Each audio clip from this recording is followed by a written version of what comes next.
Friend, আমি বাবাই শুভঙ্করের বন্ধু। এই কোয়ারেন্টাইনে আমার ওপর যে অত্যাচার হচ্ছে ঘরে বসে থাকার ফলে, সেটা আমি সবাইকে এই ভিডিওর মাধ্যমে প্রচার করছি।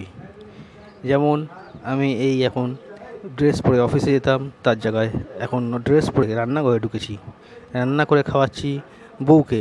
বউ ঠ্যাংয়ের ওপর ঠ্যাং তুলে শুধু টিভি দেখছে। এই জন্য আমি আমার নিজের উপর প্রবচিত যে দুঃখটা সবার কাছে প্রকাশ করার জন্য এই ভিডিওটা বানাচ্ছি। Your text goes here. Hello friends, আমি বেবি, আপনাদের বাবাইয়ের ওয়াইফ। এই কোয়ারেন্টাইনে এতদিন পরে আমার স্বামীকে এমনভাবে খাটাতে আমার কী যে মজা লাগছে, সেটা আপনাদের কী বলে যে বোঝাবো, সেটাই ভাবি না। বেচারা এতদিন শুধু আমার উপরে ছুরি ঘোরাতো। আজ পেয়েছি বেটাকে এইভাবে জব্দ করতে, তাই সকাল থেকে ড্রেস পরিয়ে রান্না ঢুকিয়ে দিয়েছি, আর আমি বসে বসে শুধু টিভি দেখবো। এটাই হলো আমার আজকের প্রোগ্রাম। তো বন্ধু, কেমন লাগলো আমার এই ভিডিওটাই জানাবেন নিশ্চয়ই।